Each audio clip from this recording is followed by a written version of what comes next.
For 29 years, I believed I was the difficult child. I was the one who slept in a storage room while my sister had the master suite. I was the one eating boxed mac and cheese while my family ate steak. I thought I was just unlovable. Then last Thanksgiving, 5 words from my drunk aunt shattered my entire reality. You were never a Dixon. My name is Tracy, and if you had looked at my life from the outside, you probably wouldn't have noticed anything strange at first. We were a normal family living in a quiet town. Clean house, polite neighbors, holiday dinners, smiling photos, well, mostly smiling photos. But if you looked closer, really looked, you would have seen it. You would have seen the empty space where I was supposed to be. Growing up, I learned very early that love in my house came with conditions. Not spoken out loud, not written anywhere, but felt. Every single day. My sister Megan was everything my parents ever wanted. She was confident, beautiful, talented. The kind of girl people naturally admired. Teachers loved her. Neighbors praised her. My parents adored her. And me? I was just there. I remember being 6 years old, standing in the living room while my mom hung up a new photo frame. It was another professional picture of Megan, this one from her ballet recital. Perfect posture, bright smile, pink dress.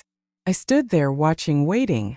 Mom, I asked quietly, do I have any pictures? She didn't even turn around. I'm busy right now, Tracy. That was it. That was always it. By the time I was 10, the wall had 14 framed photos of Megan. Birthdays, competitions, school dances. Every version of her life was documented, celebrated, displayed. There were 0 of me. Not one. At first, I thought maybe I just hadn't done anything worth remembering yet. Maybe I needed to try harder, be better, be more like Megan. So I tried. I studied harder in school. I cleaned the house without being asked. I learned how to cook simple meals by myself because no one ever really taught me. I stayed quiet when my parents argued. I stayed invisible when guests came over, because invisible felt safer than being noticed. Being noticed usually meant something was wrong. Like the time I spilled juice on the carpet when I was 8. My dad didn't yell at Megan when she made mistakes. He would laugh it off, call her his little star, and tell her accidents happen. But when I spilled that juice, he didn't shout. He just looked at me with this cold, empty expression and said, "Why are you always like this?" I didn't even understand what this meant, but I knew it was something bad. That night, I cried quietly in my room. Well, not a real room. It was a storage space at the back of the house. No proper window, just a small vent near the ceiling. Old boxes stacked in the corners. A thin mattress on the floor. My mom told me it was temporary. It stayed that way for 13 years. Meanwhile, Megan's room was the master bedroom. Big windows, soft carpets, a queen-sized bed, a vanity table with lights around the mirror. I used to stand at her doorway sometimes just looking inside. Felt like a completely different world. "Don't just stand there," she would say, annoyed. "Close the door." And I would. Every time. By the time I reached high school, I had stopped asking questions, stopped expecting things, stopped hoping. I learned how to take up less space, how to speak less, how to exist without needing anything from anyone, because needing things only led to disappointment. Dinner time was always the clearest reminder of where I stood. We sat at a long dining table, my parents at the center, Megan beside them, and me at the very end, sometimes not even at the table, sometimes on a folding chair pulled from the garage. I can still hear the sound it made when I opened it, metal clicking into place. That sound felt louder than anything else in the room. Meals were different too. Megan would have freshly cooked food, steak, vegetables, proper portions. My plate? Whatever was left. Or something quick and cheap. "Just make yourself something," my mom would say without looking at me. So I did. Boxed mac and cheese became my comfort food. Not because I loved it, but because it was predictable. It didn't reject me. It didn't remind me I didn't belong.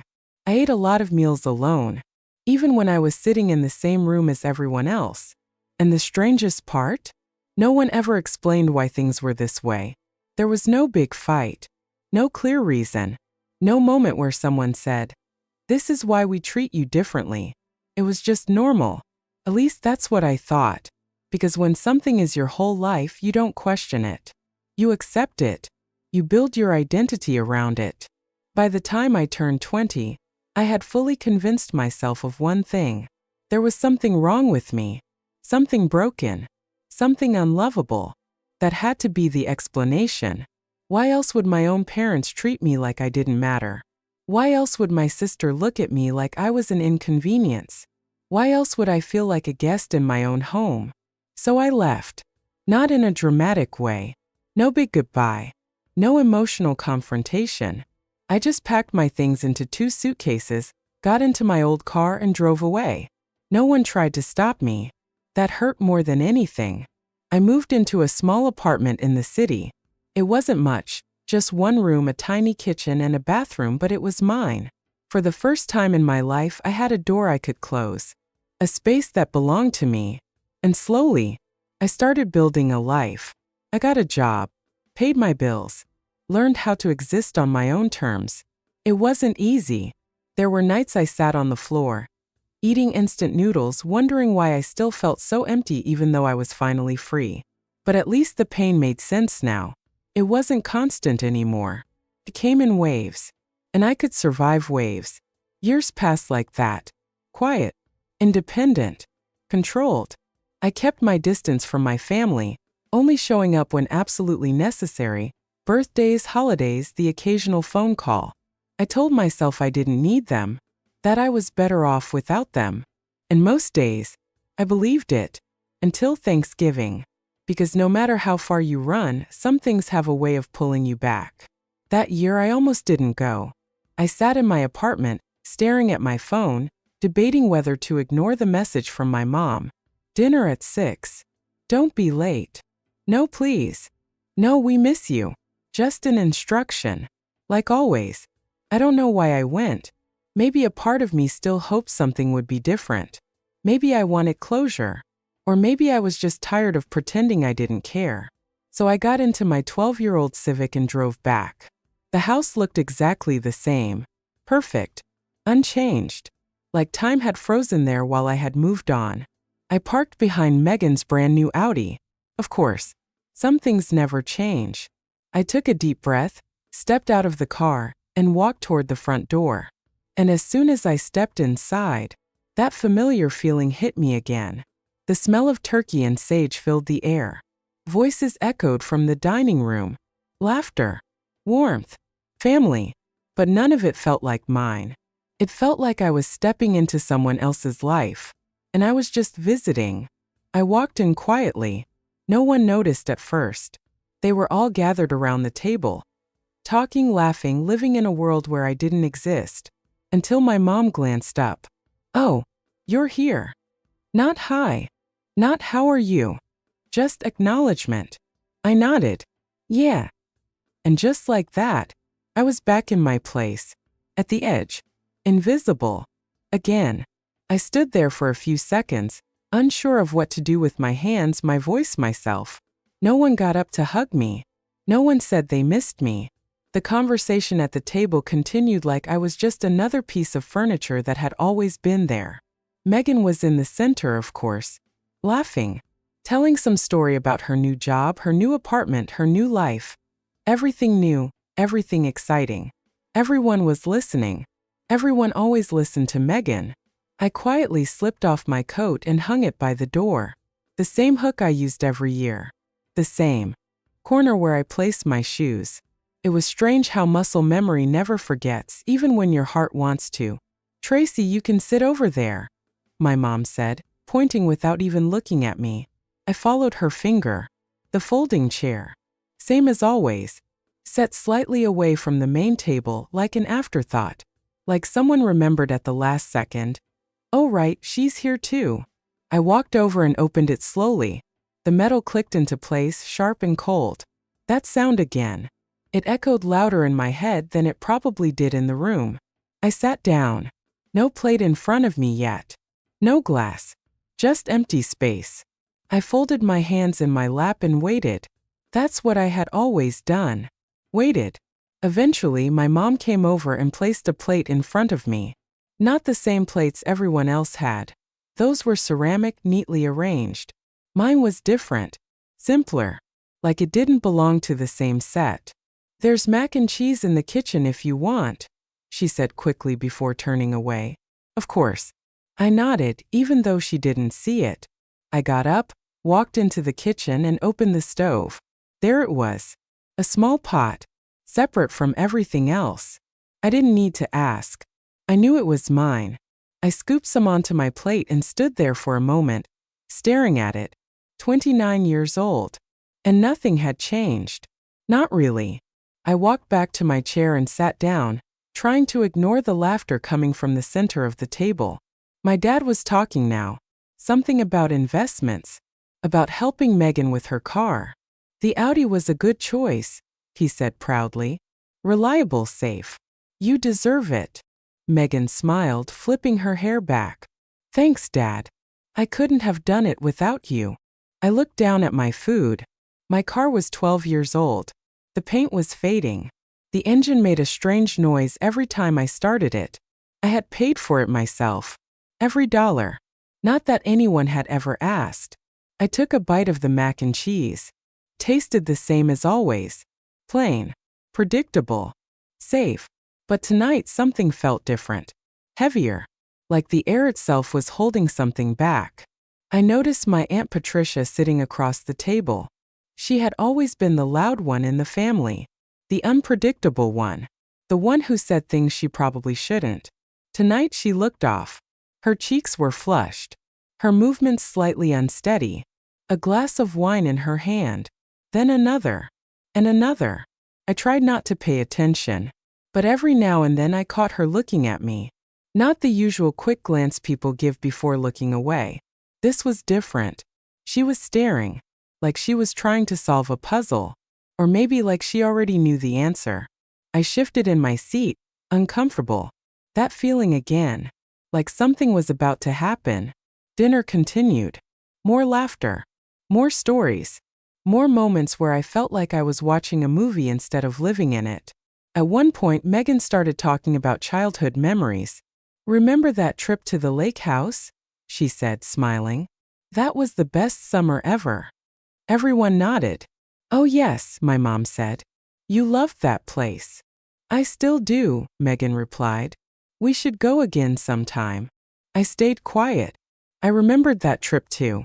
But not the way they did. I remember being left behind. Literally. They had gone for a week. I stayed with a neighbor. No one ever explained why. At the time, I told myself it was because of school. Or timing. Or something logical.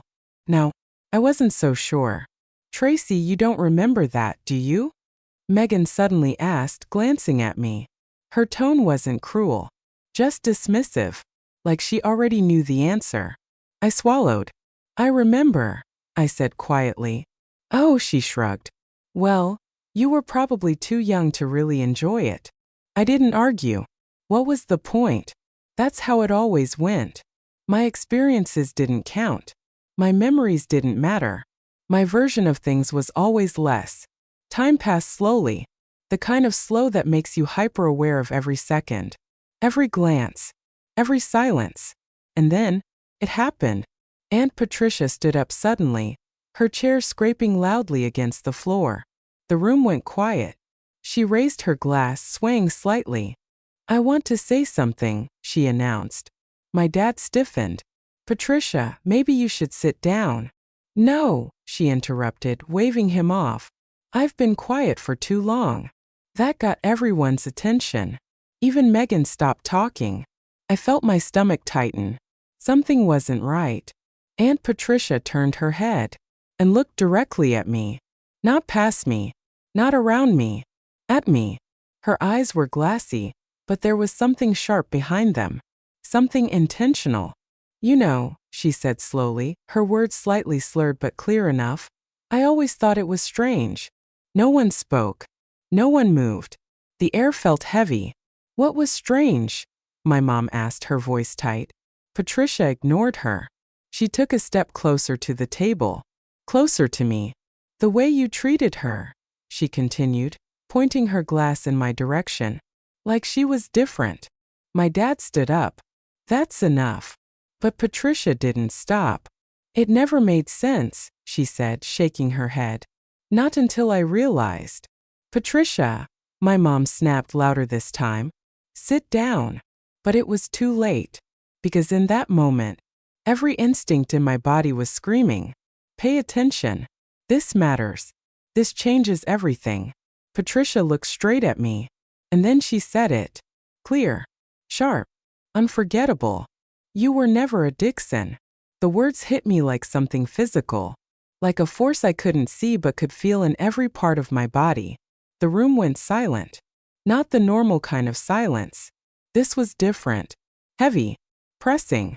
Like the air had been sucked out. I looked around. My dad's face had gone completely pale. My mom's hand trembled as she set her glass down. Megan just stared confused. What does that mean? She asked. No one answered. No one moved. And suddenly, all those years, all those moments, all those questions I never asked, they came rushing back at once, louder than anything I had ever felt. I stood up slowly. My chair scraped against the floor. No one tried to stop me. No one explained. No one said a word. Because deep down, they all knew. I looked at my mom, then my dad, waiting, hoping, begging without saying it out loud, for someone to tell me this wasn't real, that it was just the wine talking, that it meant nothing.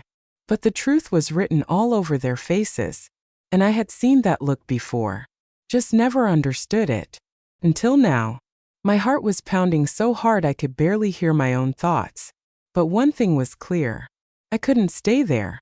Not another second. I turned and walked toward the door. Tracy, my mom called out. I didn't stop. Didn't turn. Didn't respond. Because for the first time in my life, I wasn't waiting anymore. I stepped outside into the cold night air, my hands shaking as I fumbled for my keys. My chest felt tight, like I couldn't breathe, like the world had shifted under my feet, and I didn't know how to stand anymore. You were never a Dixon. The words echoed in my head again, and again, and again. I got into my car and slammed the door shut. Silence. Just me. Just my thoughts. Just the truth, or something close to it. I didn't drive home. I didn't even know where home was anymore. Instead, I drove aimlessly through the dark streets, my mind racing, trying to piece together something that made sense. But nothing did. Nothing. Until one thought cut through everything else. Sharp. Clear. Unavoidable. I needed to know the truth, no matter what it cost. And that decision would change everything. I drove for almost an hour before I finally stopped. I didn't even realize where I was until I looked up and saw the sign. A small church. Empty parking lot. Dim yellow lights glowing softly against the dark sky. It felt quiet. Too quiet. But maybe that's what I needed. I turned off the engine, and suddenly the silence became overwhelming. No voices. No tension. No pretending. Just me. And the truth I didn't fully understand yet. My hands were still shaking. I stared straight ahead, trying to breathe, trying to slow my thoughts down, but they wouldn't stop. You were never a Dixon. What did that even mean?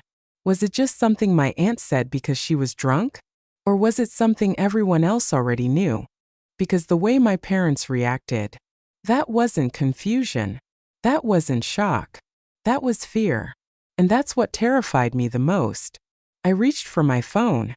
My fingers hesitated for a moment before unlocking the screen. There was one thing I could do. One way to get answers without waiting for anyone else to tell me the truth. I opened my browser and typed 2 words. DNA test. A list of options appeared instantly. Kits. Reviews. Prices. Simple. Quick. Accurate. My heart was pounding again. This felt real. Like I was about to cross a line I couldn't uncross. Because once I knew, everything would change. Or maybe everything would finally make sense. I clicked on one of the top options and read through it quickly. Discover your ancestry. Find your biological connections. Uncover the truth in your DNA. The words felt almost too perfect, too direct, like they were speaking only to me. I didn't overthink it. I didn't give myself time to doubt. Before my hands could stop shaking, I entered my details, my address, my payment. And just like that, it was done. Order confirmed. 7 to 10 business days. That's what the screen said.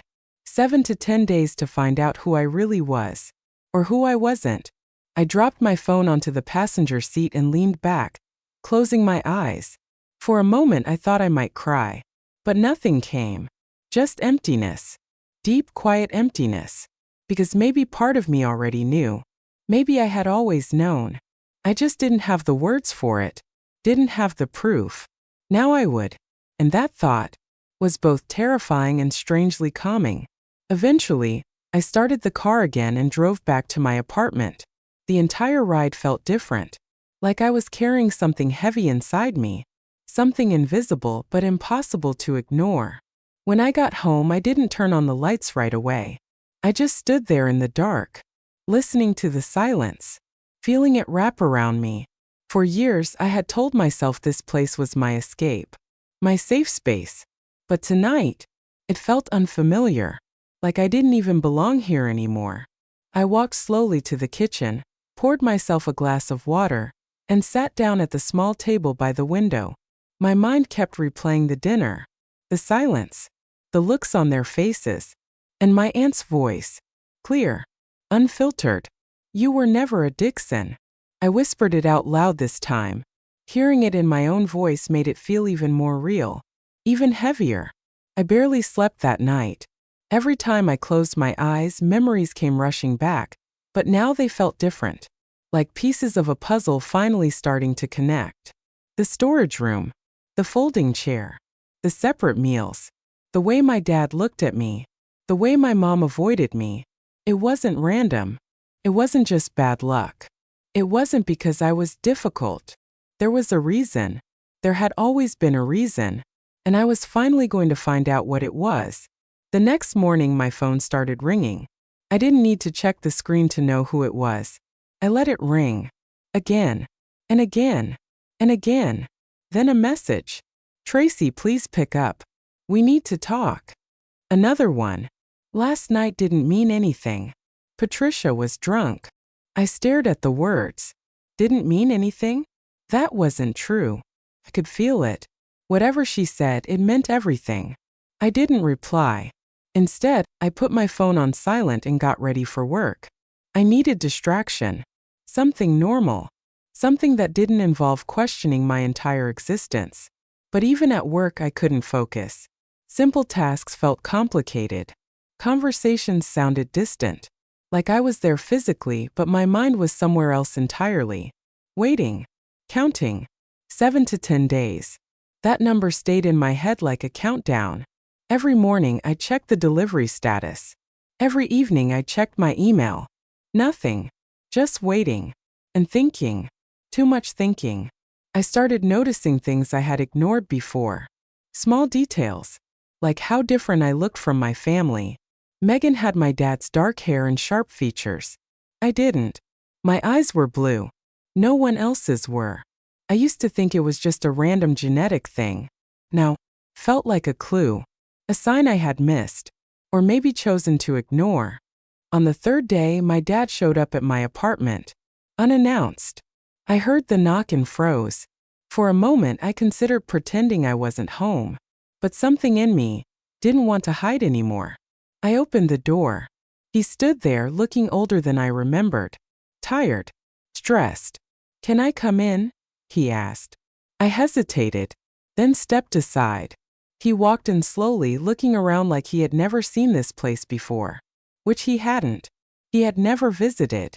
Not once. We stood in silence for a few seconds. Then he sighed. "You shouldn't have left like that," he said. I almost laughed. Left like that? After what happened? What did you expect? I replied quietly. He didn't answer right away. Instead, he ran a hand through his hair and looked down. "That wasn't how you were supposed to find out." "Find out?" The words hit me instantly. So it was true. Not a misunderstanding. Not a mistake. The truth. What does that mean? I asked, my voice steady but just barely. He looked up at me. And for a second I thought I saw something in his eyes. Guilt. Real guilt. You're digging into something that will hurt everyone, he said. Some things are better left in the past. I shook my head. No, I said firmly. Not this. He stepped closer. You don't understand, he continued. If you keep going, you'll destroy this family. That word again. Family. I felt something snap inside me. What family? I asked louder now. The one where I didn't exist? The one where I was treated like a stranger in my own home? He flinched. Good. 'Cause for once, I wasn't the one shrinking. I ordered a DNA test, I said. The moment the words left my mouth, his face changed. Fear. Real fear. Cancel it, he said immediately. No. Tracy. No, I repeated, stronger this time. He took a step back like he didn't recognize me. Maybe he didn't, because this version of me didn't stay quiet, didn't accept things without question. This version of me wanted answers, no matter what. This will make everyone bleed, he said, his voice low now. I looked straight at him. I've been bleeding my whole life, I replied. Alone. He didn't say anything after that, just stood there, silent. And for the first time, I saw it clearly. He knew. He had always known. And whatever the truth was, it was something he never wanted me to discover. But it was too late for that. 'Cause now, there was no going back. Only forward. Toward the truth. Whatever it turned out to be. The DNA kit arrived on the 8th day. I remember the exact moment I saw the box sitting outside my apartment door. Small. Plain. Ordinary. And yet, it felt heavier than anything I had ever held before. Like it carried the weight of my entire life inside it. I picked it up slowly, my heart already starting to race. For a second, I just stood there, staring at it. This was it. No more guessing. No more wondering. No more pretending. Just the truth. I went inside, locked the door behind me, and placed the box carefully on the table. My hands hovered over it. I could still walk away. I could throw it out. Forget everything. Go back to the version of my life where nothing made sense, but at least nothing was confirmed. But I knew I wouldn't. I couldn't. Not anymore. I opened the box. Inside was everything I needed. Simple instructions. A small tube. A swab. It looked so easy. Too easy. Like something so small shouldn't have the power to change everything. But it did. I followed the steps carefully. Swab. Seal. Package. Each movement felt slow, deliberate. Final. When I sealed the box again, something inside me shifted. Like I had just crossed a line I could never uncross. I dropped it off that same day. No delays. No second thoughts. And then, the waiting began. Again. But this time it felt different. Heavier. More real. Because now the answer wasn't just a possibility. It was already in motion. Somewhere.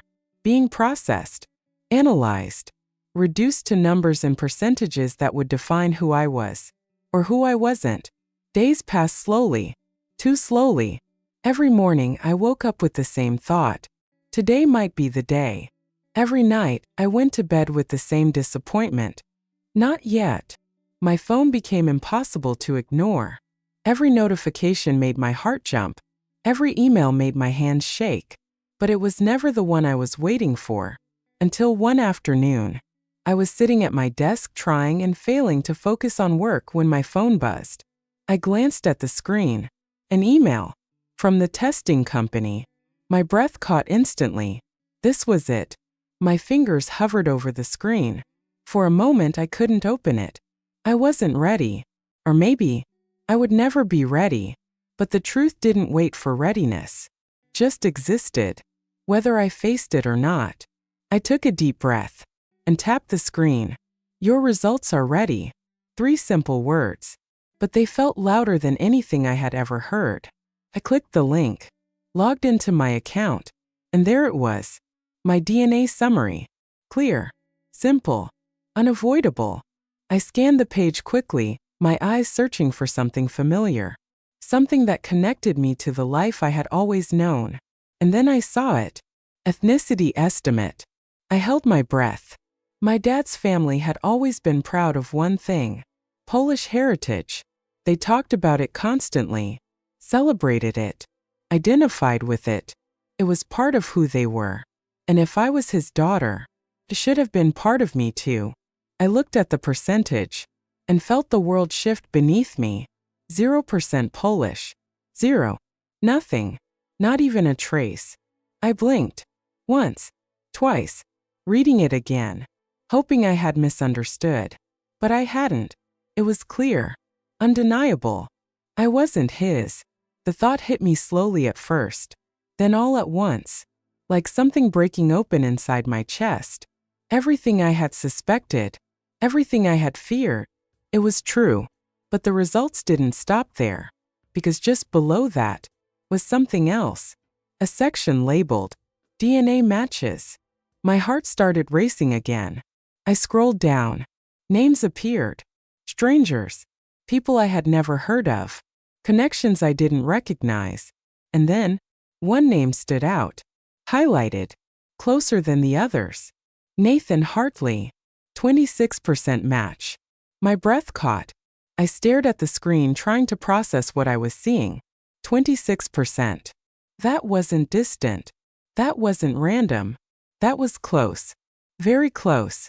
A note appeared next to the name. Possible relationship. Half-sibling. Half-brother. I had a brother. Someone out there. Connected to me by blood. Someone who shared part of my identity. Someone who might know the truth I had been searching for. I leaned back in my chair, my mind spinning. This wasn't just about not being a Dixon anymore. This was bigger. There was another family. Another life. Another version of my story that I had never known existed. And suddenly, all the emptiness I had felt growing up, all the questions, all the confusion, started to make sense. As maybe I had been looking for belonging in the wrong place all along. My phone buzzed again. Another message. From my mom. Did you get the results? I stared at the screen. For a moment I considered ignoring it. But something inside me had changed. I wasn't avoiding the truth anymore. I wasn't protecting their silence. I typed back. Yes. The reply came almost instantly. Come home. We need to talk. Home. That word felt strange now. Unfamiliar. But I knew what she meant. And this time, I wasn't going back as the invisible daughter. I wasn't going back to sit quietly in the corner. I wasn't going back to accept half-truths and empty explanations. I was going back for answers. Real ones. I grabbed my keys, my phone, and printed the results. The paper felt solid in my hands. Proof. Not feelings. Not assumptions. Facts. As I walked out of my apartment, I felt something new. Not fear. Not sadness. Something stronger.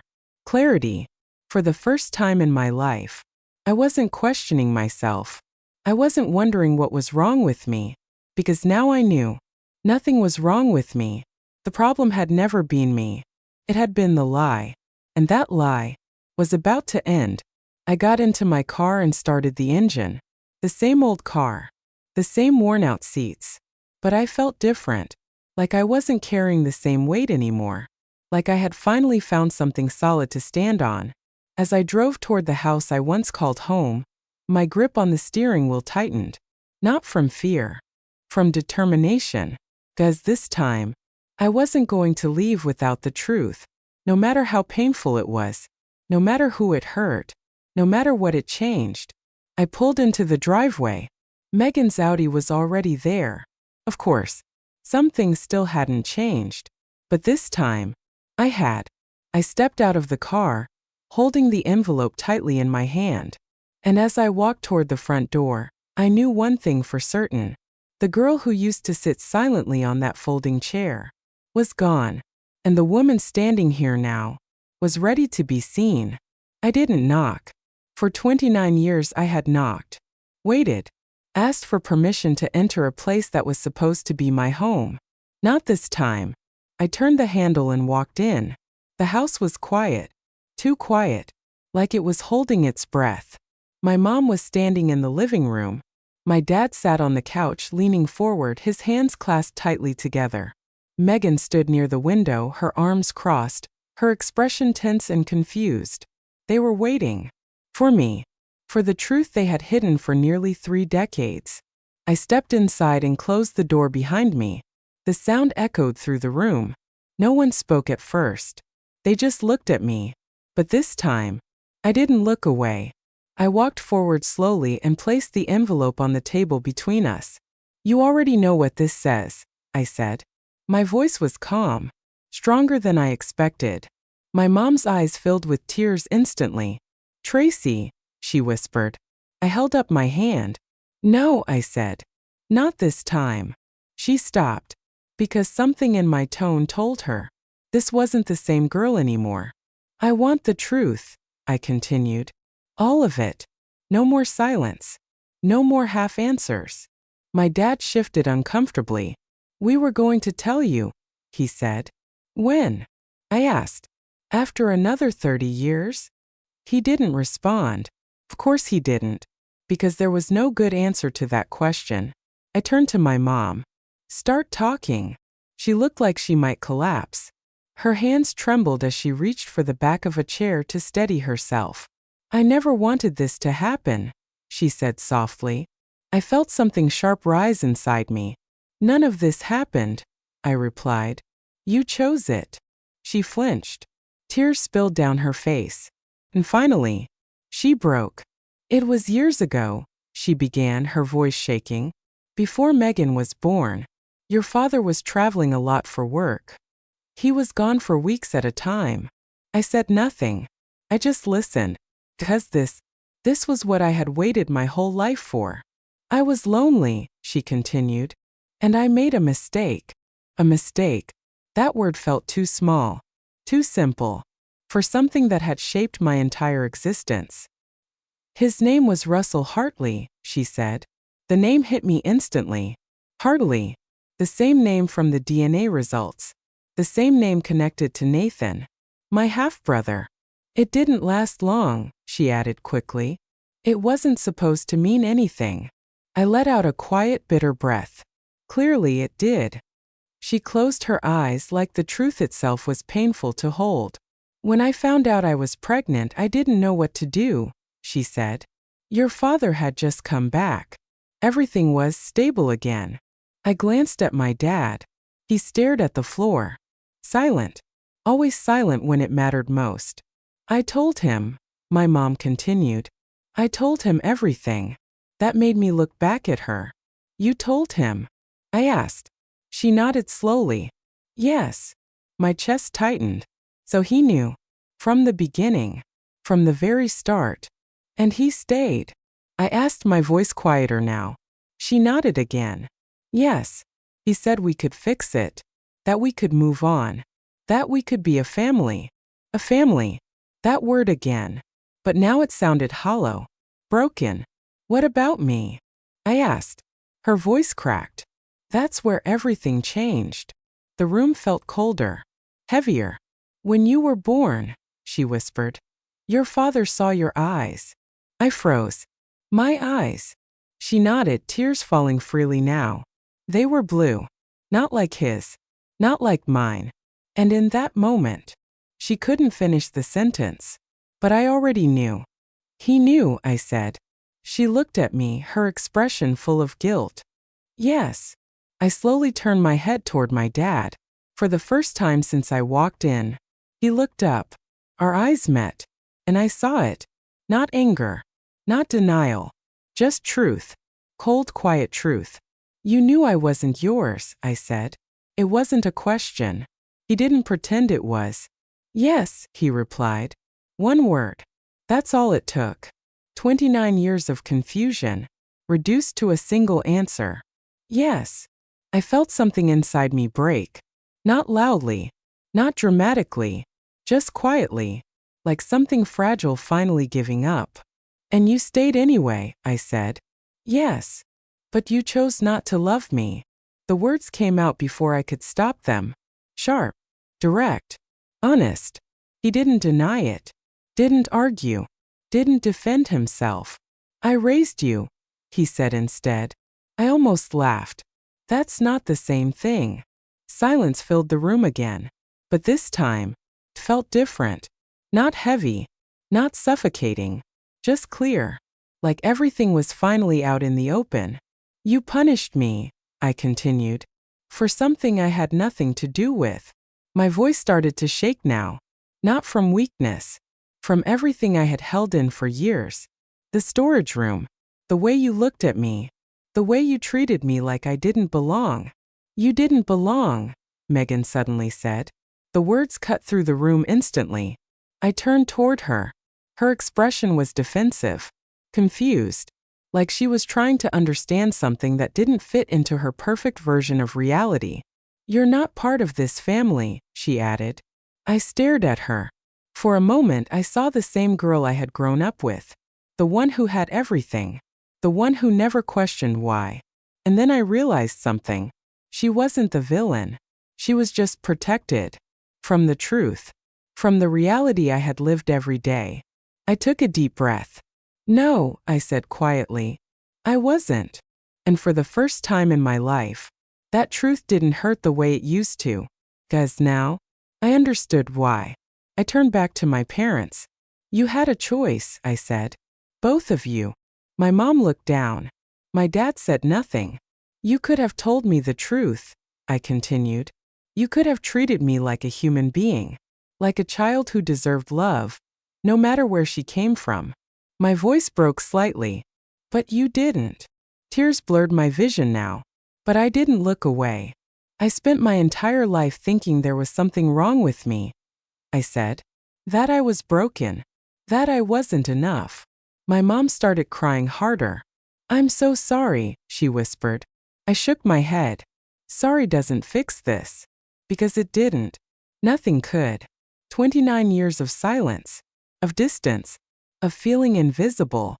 That doesn't disappear with an apology. I found him, I said suddenly. That got their attention.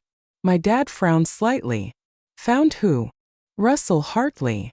The name hung in the air. Heavy. Real. He doesn't know I exist, I added. My mom's face went pale. He doesn't, she asked. I shook my head. No. You made sure of that too. She covered her mouth, breaking down completely. But I didn't feel anger anymore. Not like before. Just clarity. I also found Nathan, I continued. My half-brother. My dad leaned back slightly, processing that. There's a whole part of my life out there, I said. A whole family. That I was never allowed to know. No one responded. Because there was nothing left to say. The truth was complete now. Every piece of it. And for the first time, I wasn't confused. I wasn't lost. I wasn't invisible. I was standing in the center of the room, being seen. Finally. But not by them. By myself. And that changed everything. I picked up the envelope from the table, held it for a second, then looked at all of them one last time. This doesn't define me, I said. Not anymore. And for the first time in my life, I believed it. I stood there for a moment longer, looking at the three people who had shaped my life in ways I was only now beginning to understand. My mom was crying. My dad was silent. Megan looked lost. And for the first time, I didn't feel small in that room. I didn't feel like I had to shrink myself to fit into their version of reality. I didn't feel like I needed their approval, because something inside me had shifted. Something permanent. I'm leaving, I said. My voice was calm. Not angry. Not emotional. Just final. My mom looked up quickly. Tracy, please don't go like this, she begged. I paused. Not because I was unsure, but because I wanted to choose my last words carefully. I didn't go like this, I said softly. I lived like this. That silence again. But this time it wasn't uncomfortable. It was deserved. I walked toward the door. Each step felt lighter. Not heavier. Like I was finally putting something down that I had been carrying my whole life. "Will you come back?" my mom asked, her voice barely above a whisper. I stopped at the door, but I didn't turn around. "I don't know," I answered honestly, "'cause I didn't. And for once, I wasn't forcing myself to have an answer just to make someone else comfortable. I opened the door, stepped outside, and just like that, it was over. Or maybe, it was finally beginning. The next few days felt strange, quiet in a different way. Not the kind of quiet that comes from loneliness, but the kind that comes after something loud finally stops. I expected to feel broken, shattered, but instead, I felt clear, like my entire life had been covered in fog, and someone had finally lifted it. The truth didn't destroy me, it freed me. That didn't mean it didn't hurt. It did. There were moments late at night when everything hit at once. The childhood I didn't really have. The love I never received. The years I spent blaming myself for something that was never my fault. Those things don't just disappear, but they change. When you understand the truth, the pain loses its confusion, and that makes it easier to carry. I sat on my couch one evening, staring at the contact information on my phone. Nathan Hartley, my half-brother. I hadn't reached out yet. Not because I didn't want to, but because I didn't know how. What do you even say? "Hi, I think we share a father." It felt unreal, like something that belonged in someone else's story. But this was my story now, and if I had learned anything, it was that avoiding the truth only makes it heavier. So I took a deep breath, and I sent the message. Simple, honest. "Hi, I think we might be related. My name is Tracy." I stared at the screen after sending it, waiting, my heart beating faster with every second. And then, a reply. Almost instantly. "I was wondering when you'd reach out." I froze. He knew. My fingers moved quickly. "You knew about me?" A pause. Then his answer came. "No, but I saw the match. I've been waiting." Something about that line hit me deeply. He had been waiting. Not avoiding. Not hiding. Waiting. For me. We talked for hours that night. Messages turning into a call. And then another. And another. He told me about his life. About growing up with our father. About a small town just 90 minutes away. About a man who worked with his hands. A carpenter. Simple. Honest. Present. "He's a good man," Nathan said at one point. I didn't know how to respond to that, because good felt complicated to me. But I listened, and for the first time, I felt something new. Connection. Real connection. Not forced. Not conditional. Just natural. A few days later, Nathan asked me a question. "Do you want to meet him?" My heart skipped. Russell Hartley. My biological father. A man who didn't even know I existed. Until now. I hesitated. Not because I was scared of him, but because I was scared of what it would mean. What if he didn't want me? What if I was just a reminder of a mistake? But then I remembered something. I had already lived that fear. For 29 years. And I survived it. "I do," I replied. The drive felt longer than it actually was. 90 minutes. But every mile felt like a step into a life I had never known. A life that could have been mine. Or maybe, a life that still could be.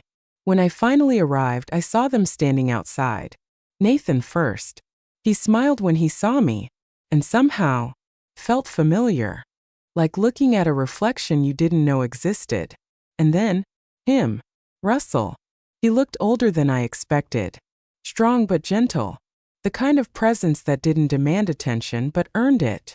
He stepped forward slowly, his eyes searching my face. Confused. Curious. And then, something else. Recognition. He started, his voice unsure. "You're." I swallowed. "My name is Tracy," I said softly. Nathan stepped closer to him. "Dad, she's your daughter." The words hung in the air. Heavy. Life-changing. I watched his face as the truth settled in. Shock. Disbelief. And then, emotion. Real emotion. You mean? He whispered.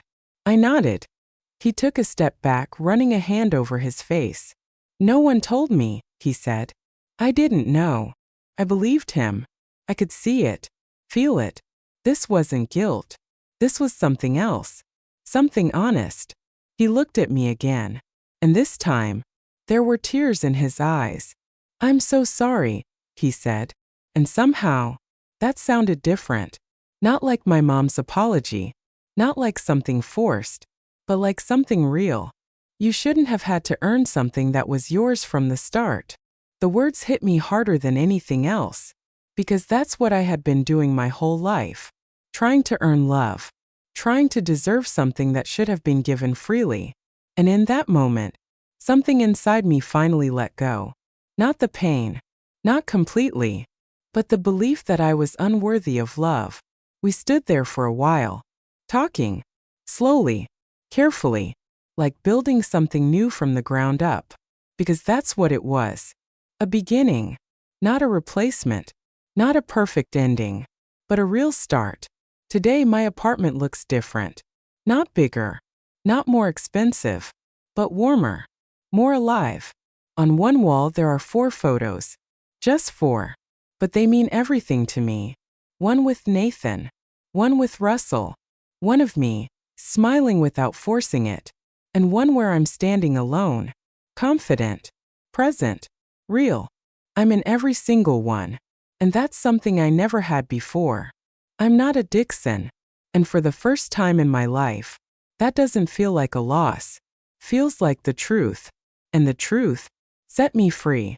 So if there's something hidden in your life, something everyone avoids, something that feels too painful to face, ask yourself this: would knowing it break you, or finally make you whole?